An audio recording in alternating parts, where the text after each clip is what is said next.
издөө иштеринин экинчи күнү. Негизинен бул каналга 3 чаран түшүп кеткен.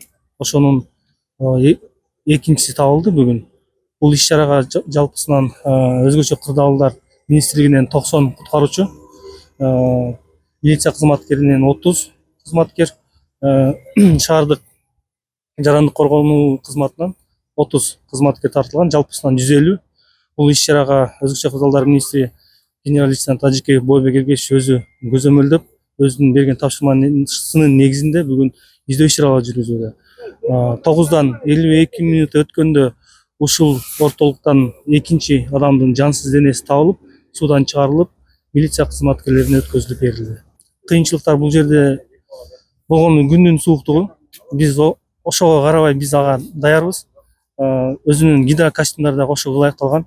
Ошонун негизинде издөө иштерин жүргүзүлөт. Негизгиси эми суунун көрсөткүчү аябай 1 метр эле болуп атат да, видимость. Бизге кыйынчылык ошол жаратып атат. Ошон үчүн биз ар кандай шаймандар менен, ар кандай ыкмалар менен издөө иштерин жүргүзүп атабыз.